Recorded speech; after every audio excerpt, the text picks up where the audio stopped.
નમસ્કાર વિદ્યાર્થી મિત્રો, ધોરણ 12 ફિઝિક્સ વિષયના આજના આ વિડિયો લેક્ચરની અંદર આપ દરેક વિદ્યાર્થીઓનું સ્વાગત છે. છેલ્લે આપણે પાવર ફેક્ટર બરાબર આના વિશે વિસ્તૃત માહિતી મેળવી લીધી બરાબર. પાવરનું સમીકરણ અને એના આધારે પાવર ફેક્ટર એટલે cos phi, જેને આપણે cos phi કહેતા હતા. પાવરનું આપણે સમીકરણ મળ્યું હતું P બરાબર V * I * cos phi બરાબર. Vrms Irms cos phi આવું આપણે સમીકરણ મળ્યું હતું. P બરાબર V RMS IRMS * cos phi. એમાં cos phi છે એને શું કહેતા હતા આપણે? પાવર ફેક્ટર એવું નામ આપ્યું હતું. અને આના આધારે આપણે અલગ અલગ કિસ્સાઓ જોયા હતા કે માત્ર અવરોધ હોય એવો પરિપથ હોય તેમાં પાવર ફેક્ટર કેટલો હોય બરોબર. પછી કેપેસિટર વાળા પરિપથમાં પાવર ફેક્ટર કેટલો હોય, ઇન્ડક્ટર વાળા પરિપથની અંદર પાવર ફેક્ટર કેટલો હોય, એલસીઆર પરિપથ હોય તો એની અંદર પાવર ફેક્ટર છે આપણે કેવો મળે છે બરોબર. અનુનાદ વખતે છે પાવર ફેક્ટર કેટલો હોય છે. આ દરેક કિસ્સાઓની ચર્ચા છે આપણે પાવર ફેક્ટર વાળી થિયરી અંદર કરી બરોબર. તો હવે આપણે ઉદાહરણના કેટલાક દાખલાઓ છે આજે જોવાના છે બરોબર. એમાંથી જોઈએ ઉદાહરણનો દાખલા નંબર 7.6. સૌપ્રથમ આપણે એની રકમ છે વાંચીએ કે 220 વોલ્ટ 50 હર્ટ્ઝ એસી સ્ત્રોત. એસી સ્ત્રોત માટે આપણે વોલ્ટેજ એટલે કે Vrms આપી દીધા છે 220 વોલ્ટ અને એની આવૃત્તિ એટલે કે મ્યુ આપણે આપી છે 50 હર્ટ્ઝ. સ્ત્રોત સાથે 200 ઓહમ નો અવરોધક એટલે અવરોધ આપણે R આપી દીધો છે 200 ઓહમ અને 15 માઇક્રોફેરેડ ના કેપેસિટર એટલે કેપેસિટર પણ એની સાથે આપણે જોડેલું છે જેનું કેપેસિટન્સ C બરાબર આપ્યું છે 15 માઇક્રોફેરેડ. કેપેસિટરને શ્રેણીમાં જોડવામાં આવે છે. ટૂંકમાં આ પરિપથ છે એ કયો થશે તો RC પરિપથ થશે બરાબર. એમાં ઇન્ડક્ટર જોડેલું નથી પણ અવરોધ અને કેપેસિટર એ બંનેને શ્રેણીમાં જોડેલા છે એટલે આ પરિપથને આપણે કયો પરિપથ નામ આપશું? RC પરિપથ નામ આપશું. પરિપથમાં પ્રવાહ ગણો. આપણે પ્રવાહ કેટલો છે પરિપથમાંથી વહેતો પ્રવાહ શ્રેણીમાં જોડેલા છે એટલે બેમાંથી પ્રવાહ સમાન જ વહેતો છે બરાબર. પરિપથ કંઈક આવો થાય કે અવરોધક છે કેપેસિટર છે અને શ્રેણીમાં જોડ્યા અને અહીંથી એસી સપ્લાય વોલ્ટેજ છે લાગુ પાડેલા છે V. આ કેપેસિટર છે અને અવરોધ છે. આમાંથી વહેતો પ્રવાહ આપણે IC મેળવવાનો છે બરાબર. એમાં બીજો પણ પ્રશ્ન પૂછવામાં આવ્યો છે કે અવરોધ અને કેપેસિટરના બે છેડા વચ્ચેના વોલ્ટેજ એટલે કે RMS વોલ્ટેજ શોધો. આ બેના બે છેડા વચ્ચેના વોલ્ટેજ, અવરોધના બે છેડા વચ્ચેના વોલ્ટેજ જેને આપણે VR કહીશું બરાબર અને કેપેસિટરના બે છેડા વચ્ચેના વોલ્ટેજ જેને આપણે VC કહીશું. તો એ બે આપણે મેળવવાના છે બરાબર. VR એટલે કે અવરોધના બે છેડા વચ્ચેના વોલ્ટેજ અને કેપેસિટરના બે છેડા વચ્ચેના વોલ્ટેજ એટલે કે VC. આ બે વસ્તુ આપણે મેળવવાની છે. અને એમાં પૂછ્યું છે કે શું આ વોલ્ટેજનો બેઝિક સરવાળો એ સ્ત્રોત વોલ્ટેજ કરતા વધુ છે? જે આપણે સ્ત્રોત વોલ્ટેજ આપેલા છે એની કરતા આ બેનો આપણે બેઝિક સરવાળો કરીએ. બેઝિક એટલે જે આપણે બીજગણિત ગણતરીમાં બરાબર બીજગણિતની અંદર કરીએ છીએ એ રીતે સરવાળો બરાબર. આ બેના પહેલા આપણે વોલ્ટેજ મેળવવા છે પછી બેનો બેઝિક સરવાળો કરવાનો. બેઝિક એટલે સીધો સરવાળો જે આપણે ગણિતમાં કરતા હોઈએ છીએ. તો એ આપણે આ સપ્લાય વોલ્ટેજ કરતા વધારે મળશે એવો પ્રશ્ન પૂછવામાં આવ્યો છે. અને જો હા જો વધારે મળતા હોય તો એ વિસંગતતાનો ઉકેલ જણાવો. તો શા માટે એવી વિસંગતતા રહેશે? સ્ત્રોત વોલ્ટેજ જેટલા આ બેના વોલ્ટેજનો સરવાળો શા માટે નથી મળતો બરાબર. આ દરેક પ્રશ્નોના જવાબ છે આપણે હવે મેળવીએ. સૌપ્રથમ આપણે પ્રવાહ મેળવવો છે. તો વોલ્ટેજ આપણી પાસે સ્ત્રોત વોલ્ટેજ આપણી પાસે આપણે પ્રવાહ મેળવવો છે. આખા પરિપથનો જો તમે ઇમ્પિડન્સ જાણતા હો બરોબર તો તમને પ્રવાહ ડાયરેક્ટલી મળી જાય. એટલે પહેલા આપણે ઇમ્પિડન્સ મેળવશું Z. હવે Z નું સૂત્ર શું છે તો RLC પરિપથ હોય બરોબર, ઇન્ડક્ટર હોય, કેપેસિટર હોય અને અવરોધ ત્રણે ત્રણ હોય તો આપણે આવું લખીએ કે વર્ગમૂળમાં R² XC - XL નો સ્ક્વેર આવું લખીએ. પણ અહીંયા તો ઇન્ડક્ટર છે નહીં એટલે અહીંયા ખાલી શું આવશે તો XL નીકળી જાય પણ કોનો વર્ગ આવી જાય? ખાલી XC નો વર્ગ. Y નો ઇમ્પિડન્સ થશે RC પરિપથ છે એટલે R નો વર્ગ વત્તા XC નો વર્ગ બરોબર. તો હવે અહીં આપણી પાસે આ બે વેલ્યુ છે, R અવરોધ પણ છે પ્લસ આ XC એટલે કે કેપેસિટર નો ઇન્ડક્ટિવ રિએક્ટન્સ એ આપણી પાસે છે નહીં, બરાબર, પણ આપણી પાસે કેપેસિટન્સ છે, આવૃત્તિ મ્યુ છે, તો અહીંયા XC ની જગ્યાએ 2 પાઈ મ્યુ, બરાબર, આ XC ની જગ્યાએ આપણે મૂકી શકીએ તો 2 પાઈ મ્યુ સોરી ઓમેગા C ની જગ્યાએ આપણે ઓમેગા C મૂકી શકીએ, ઓમેગા C બરાબર 1 પણ ઓમેગા C અને આખા કૌંસમાં આપણે વર્ગ લખી શકીએ, ખ્યાલ આવે છે? આ XC ની જગ્યાએ આપણે મૂકી દીધા 1 ઓમેગા C, XC બરાબર શું થાય 1 ઓમેગા C પર કેપેસિટિવ રિએક્ટન્સ, ઇન્ડક્ટિવ રિએક્ટન્સ હોય તો XL આવે, એના બરાબર ઓમેગા L આવે, પણ અહીંયા કેપેસિટિવ રિએક્ટન્સ એટલે 1 ઓમેગા C નો વર્ગ, આનો આપણે સાદુરૂપ આપીએ તો R નો વર્ગ વત્તા 1/, ઓમેગા ની જગ્યાએ આપણે જે 2 પાઈ મ્યુ મૂકી દઈએ, બરાબર, તો 1/2 પાઈ મ્યુ ઇન્ટુ C આખા કૌંસનો વર્ગ. હવે આપણી પાસે જે કઈ કિંમતો છે આપણે કિંમતો મૂકી દઈએ, બરાબર, તો R નો વર્ગ, R એટલે 200 નો વર્ગ વત્તા 1/2 ગુણ્યા 3/14 ગુણ્યા મ્યુ એટલે આવૃત્તિ છે 50 હર્ટ્ઝ અને C એટલે એનું કેપેસિટન્સ એ આપ્યું છે 15 માઇક્રોફેરાડ એટલે 15 ગુણ્યા 10 ની -6 અને હવે આનો આખાનો વર્ગ કરીએ, બરાબર, આનો આપણે વર્ગ કરવાનો છે 1/2 માં આખી જે કિંમત આપી છે એનો, બરાબર, અને એમાં આપણે પ્લસ 200 નો વર્ગ છે ઉમેરવાનો છે અને પછી એનું વર્ગમૂળ લેવાનું છે, તો તમને ઇમ્પિડન્સ છે કેટલો મળશે 291.67 ઓહમ જેટલું ઇમ્પિડન્સ મળશે, બરાબર, કેટલો ઇમ્પિડન્સ મળશે 291.67 ઓહમ. આપણે તો પ્રવાહ મેળવવો છે, બરાબર, તો હવે આપણી પાસે પ્રવાહનું સૂત્ર છે I બરાબર V/Z, બરાબર, કુલ પ્રવાહ બરાબર શું આવશે સ્ત્રોત વોલ્ટેજ છેદમાં આખા પરિપથનો ઇમ્પિડન્સ. ચાલો સ્ત્રોત વોલ્ટેજ આપણે આપી દીધા છે, કેટલા આપ્યા છે 220 વોલ્ટ, તો 220 ભાગ્યા ઇમ્પિડન્સ, તો ઇમ્પિડન્સ અહીં આપણે મળી ગયું 291.67, 291.67, બરાબર, તો I બરાબર 0.7542 એમ્પિયર, બરાબર, આ આપણે પરિપથમાંથી વહેતો છે પ્રવાહ છે, બરાબર, વિદ્યુત પ્રવાહ કેટલો વહેતો છે આખા પરિપથમાંથી તો 0.7542 અથવા 0.7542 એમ્પિયર જેટલો પ્રવાહ છે એ પરિપથમાંથી વહેતો છે. તો આ રીતે મિત્રો અહીં આપણે પહેલા પ્રશ્નનો જવાબ છે મળી ગયો. હવે એમાં બીજા બે પ્રશ્નો પૂછ્યા છે કે અવરોધના બે છેડા વચ્ચેના વોલ્ટેજ અને કેપેસિટરના બે છેડા વચ્ચેના વોલ્ટેજ પણ આપણે મેળવવાના છે, બરાબર. આ એક વસ્તુ નોટ ડાઉન કરી નાખો એટલે આપણે સાથે સાથે આપણને પ્રશ્નોના જવાબ પણ મેળવીએ.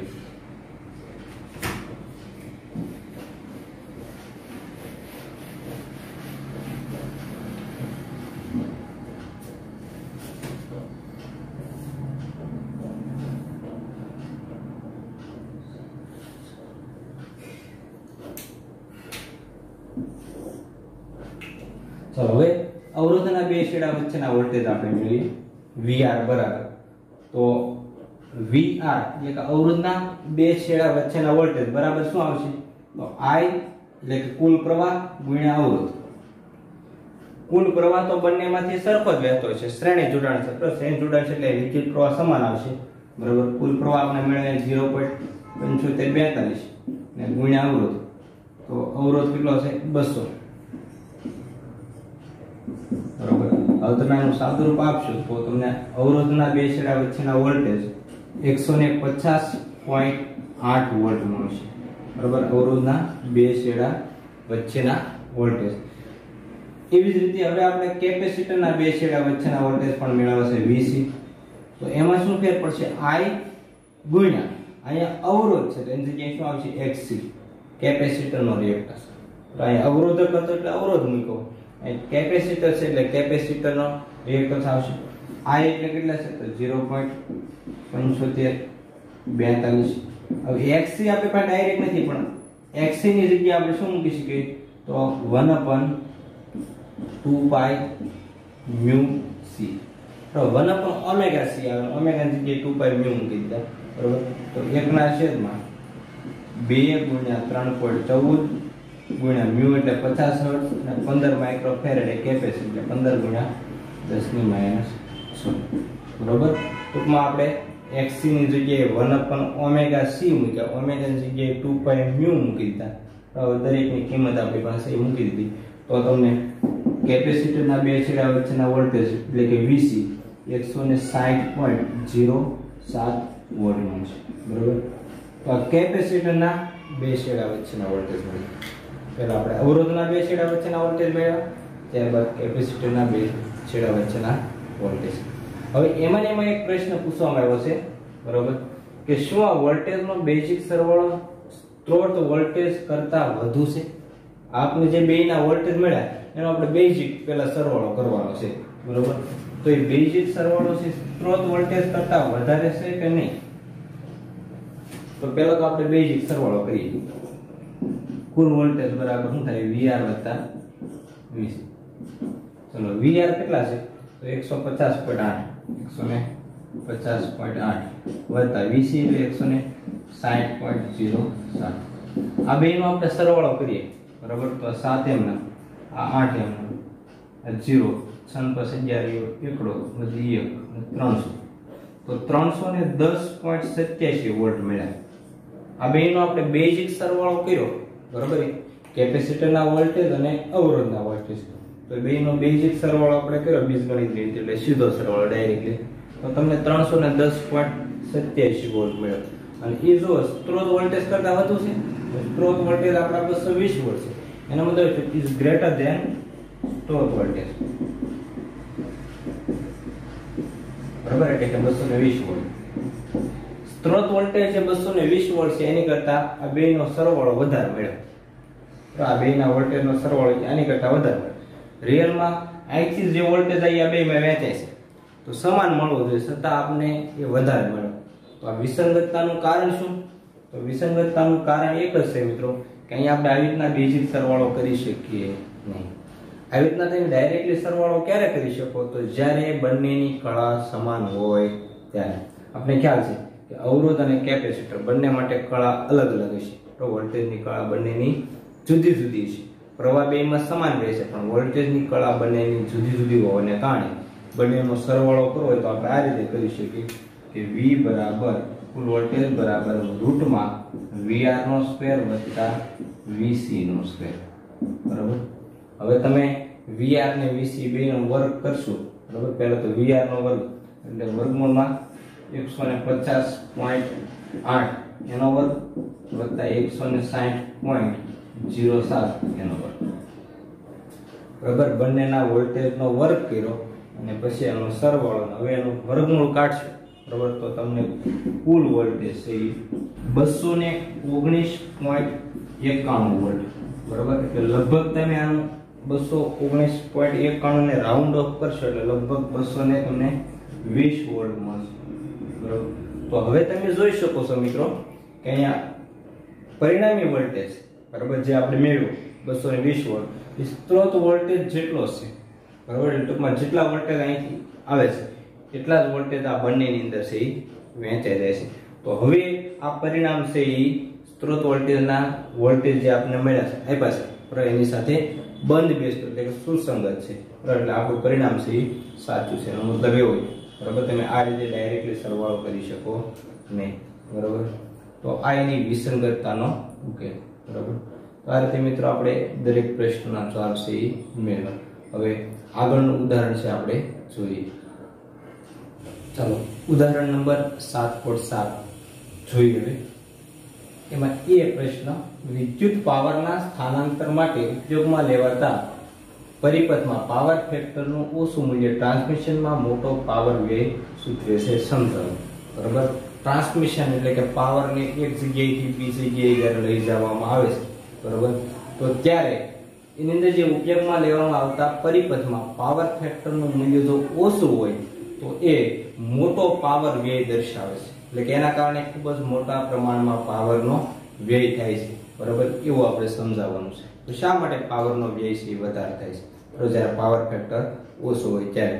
તો હવે એનું આપણે સોલ્યુશન જોવા માટે સૌપ્રથમ તો પાવર ફેક્ટર બરાબર પાવરનું સમીકરણ આપણી પાસે P બરાબર V into I into cos phi એમાં cos phi છે પાવર ફેક્ટર છે હવે જ્યારે પાવરની ટ્રાન્સમિશન લાઈન મારફતે એક જગ્યાએથી બીજી જગ્યાએ લઈ જવામાં આવે છે બરાબર ત્યારે જો પાવર ફેક્ટર ઓછો હોય બરાબર પાવર ફેક્ટર એટલે કે cos phi ઓછો હોય બરાબર તો પાવર ફેક્ટર ઓછો હોય તો શું થાય તો ઈચ્છિત પાવર એટલે કે આપણે જેટલા મૂલ્યનો પાવર ને લઈ જવાનો છે તો એ તો ફિક્સ છે કે ભાઈ 1500 વોટ 1500 મેગાવોટ પાવર આપણે લઈ જવાનો છે તો એ ફિક્સ છે બરાબર એટલે કે ઈચ્છિત પાવર ને આપણે એક જગ્યાએથી બીજી જગ્યાએ લઈ જવો અને જો cos phi નું મૂલ્ય ઓછું હોય તો આપણે પ્રવાહ વધારવો પડે કારણ કે આ મૂલ્ય ઘટે cos phi એટલે પાવર ફેક્ટર જો ઓછો હોય તો પ્રવાહ વધારો તો છેવટે પાવર આપણે જેટલો લઈ જવો છે એટલો એક જગ્યાએથી બીજી જગ્યાએ લઈ જઈશું બરાબર તો શું થાય છે કે I વધારવો પડે તો I વધારવામાં એક મુશ્કેલી છે કઈ મુશ્કેલી છે તો P બરાબર I2R બરાબર P બરાબર I2R મુજબ ઉષ્મા સ્વરૂપે પાવર વ્યય પામે બરાબર પાવર વ્યય થાય જો પાવર ફેક્ટર ઓછો હોય તો પ્રવાહ વધારીએ આપણે પ્રવાહ વધારશું એટલે એના કારણે શું થાય કે P બરાબર I2R મુજબ પાવરનો વ્યય વધારે પ્રમાણમાં થાય ઉષ્મા ઊર્જા સ્વરૂપે બરાબર એટલે ઓછો પાવર ફેક્ટર હોવાને કારણે પાવર વ્યય છે મોટા પ્રમાણમાં થાય છે એટલે આપણે પાવર ફેક્ટર છે એ કેવો રાખવો પડે ઊંચો રાખવો પડે બરાબર હવે પહેલા તો આપણે ધારી લઈએ ધારો કે પ્રવાહ છે બરોબર પાછળ છે phi જેટલો કળામાં વોલ્ટેજ કરતા કારણ કે બીજો પ્રશ્ન આપણે એ પૂછવામાં આવ્યો છે કે પરિપથમાં યોગ્ય કેપેસિટર વાળા કેપેસિટરનો ઉપયોગ કરીને ઘણીવાર આ પાવર વ્યય છે બરોબર એટલે કે પાવર ફેક્ટરમાં સુધારો કરીને પાવર વ્યય ઘટાડી શકાય છે તો એ પાવર ફેક્ટરમાં સુધારો કઈ રીતે કરી શકાય બરોબર એ પ્રશ્ન આપણે પૂછ્યો છે તો સૌપ્રથમ તો આપણે અહીંયાનો ફેઝર ડાયાગ્રામ દોરીએ ધારો કે આ વોલ્ટેજ નો ફેઝર છે પ્રવાહ ધારો કે કળામાં phi જેટલો પાછળ છે આ પ્રવાહનો ફેઝર છે એટલે I કેટલો પાછળ છે તો phi જેટલો પાછળ છે બરાબર તો હવે આપણે આનો cos phi મેળવીએ તો cos phi નું સૂત્ર છે cos phi બરાબર r ના છેદમાં z તો cos phi એટલે શું થાય તો r ના છેદમાં z પાછળની બાજુ છેદમાં કરંટ બરાબર એટલે કે r by z જે આપણે ઇમ્પિડન્સ ડાયાગ્રામના આધારે આ સમીકરણ જોયું બરાબર હવે આપણે પાવર ફેક્ટર છે ઊંચો લાવવો છે બરાબર કારણ કે પાવર ફેક્ટર નું મૂલ્ય વધારીને જ આપણે શું કરી શકીએ પાવર વ્યય છે ને ઘટાડી શકીએ તો એની માટે શું કરવું પડે જો અહીંયા પ્રવાહ છે પાછળ છે કળામાં phi જેટલો તો આપણે પ્રવાહના બે ઘટકો લઈએ એક આ ઘટક આવશે કે જે વોલ્ટેજની દિશામાં સમાન કળામાં હોય એવો એક ઘટક જેને આપણે Ip નામ આપી દઈએ બરાબર અને એક ઘટક છે એ લંબ ઘટક જેને આપણે Q નામ આપીએ Iq પ્રવાહના આપણે બે ઘટકો લીધા એક વોલ્ટેજનો જે ફેઝર આપણે દોર્યો એને સમાંતર ઘટક અને એક વોલ્ટેજના ફેઝરને લંબ ઘટક બરાબર આ જે ઘટક છે એને પાવર લેસ ઘટક કહેવામાં આવે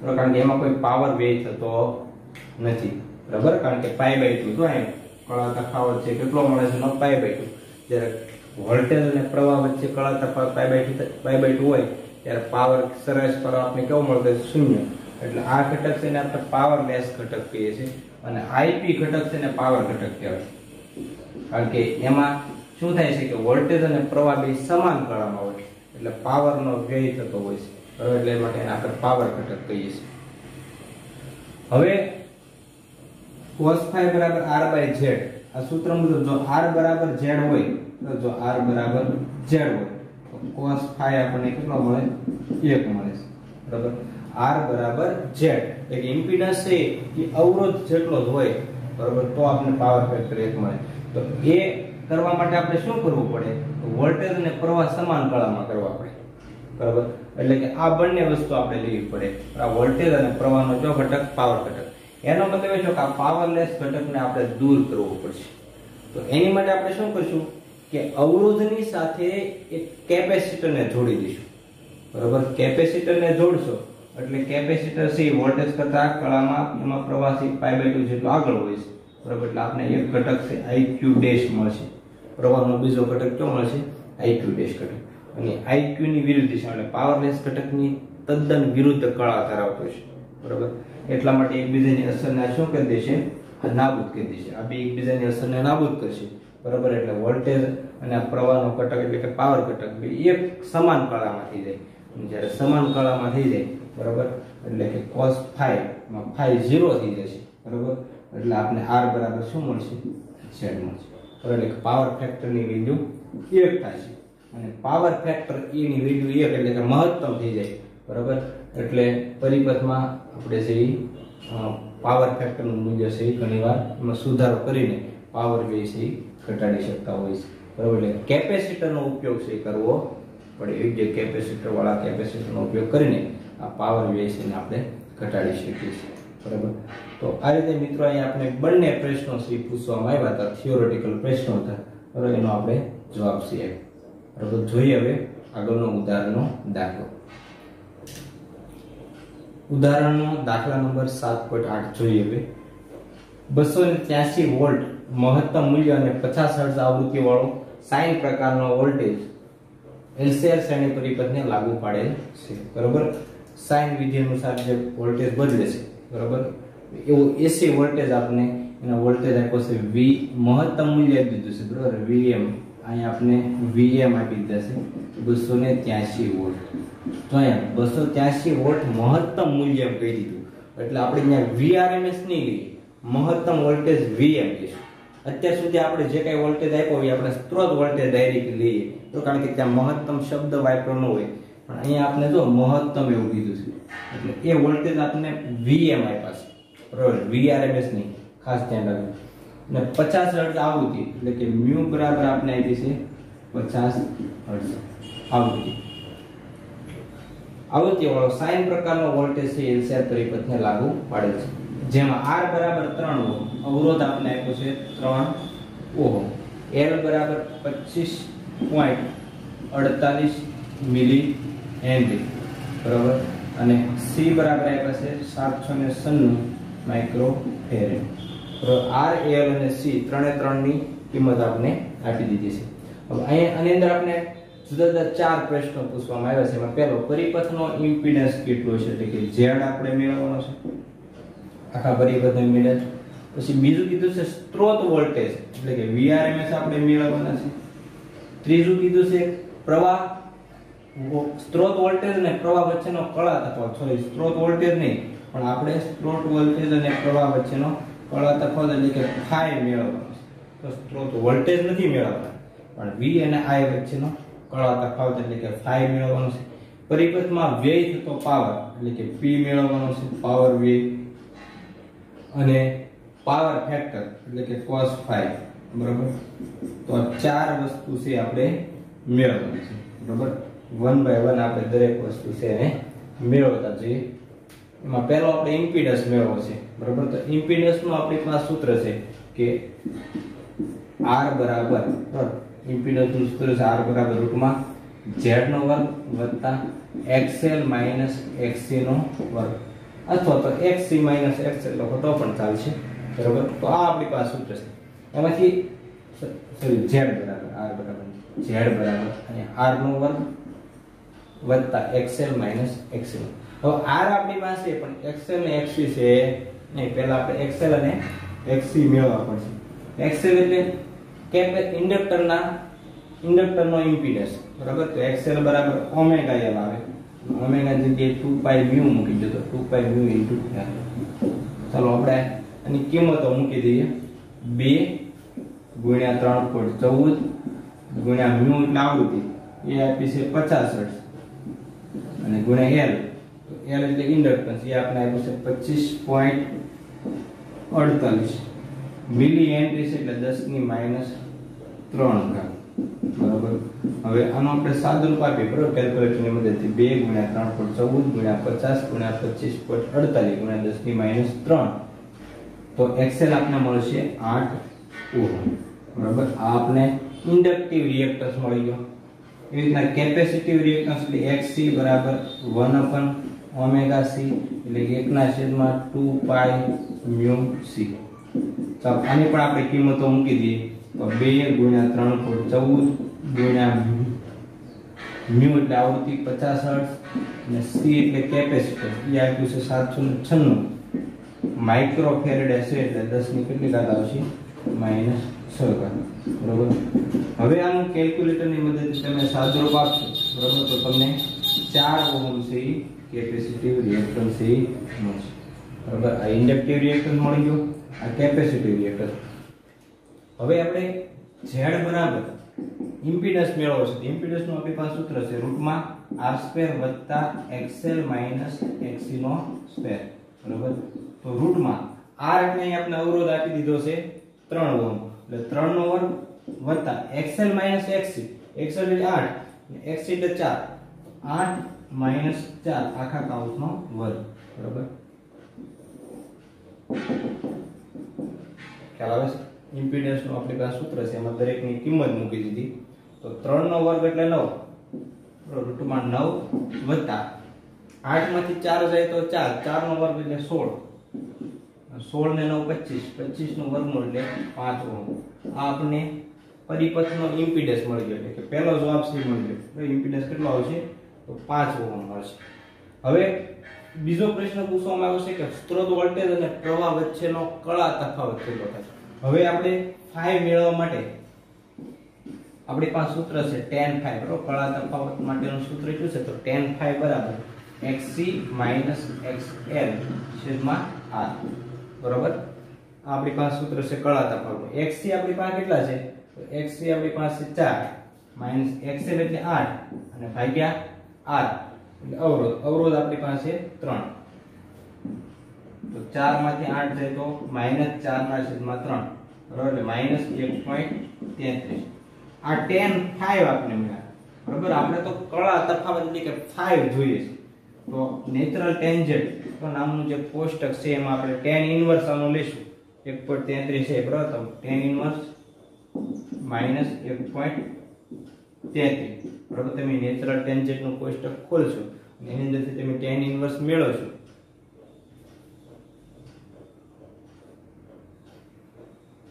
તો એ તમને -53.1 ડિગ્રી મળશે બરોબર। 5 કળા તફાવત કેટલો મળશે -53.1 ડિગ્રી। અહીંયા ઋણ એટલા માટે આવે છે કે પ્રવાહ ઋણ નિશાન એવું દર્શાવે છે કે પ્રવાહ છે વોલ્ટેજ કરતા કળામાં પાછળ છે તો પ્રવાહ પાછળ છે એટલે તમને કળા તફાવત કેવો મળશે ઋણ મળશે બરાબર। તો આ રીતે આપણે બીજો જવાબ પણ મેળવ્યો।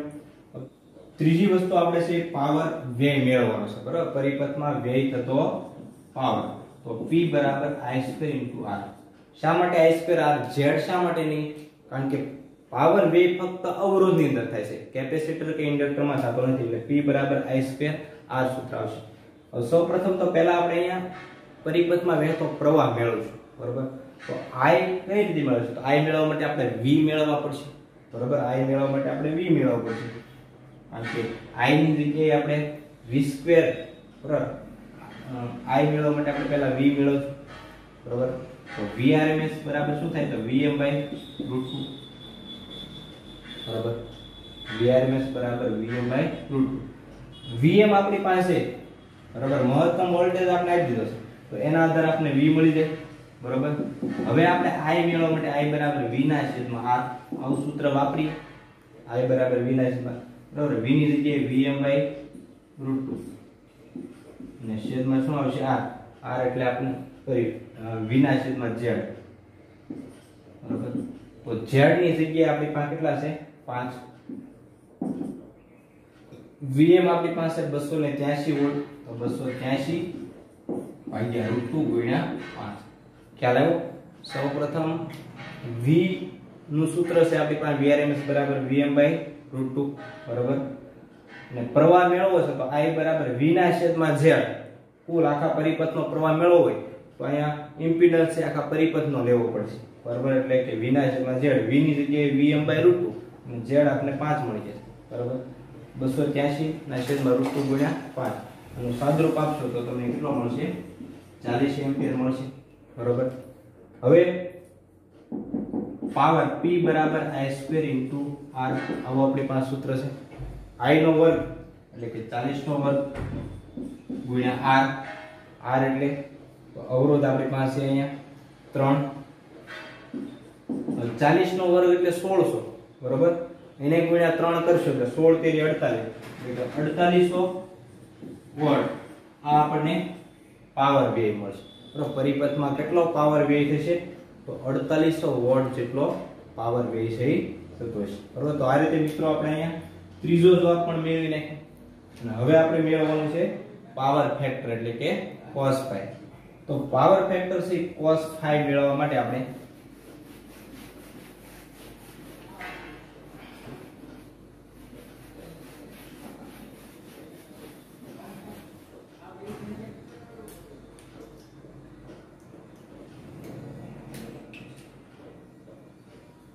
cos phi બરાબર પાવર ફેક્ટર મેળવવા માટે આપણી પાસે સૂત્ર છે cos phi બરાબર r ના છેદમાં z, બરાબર.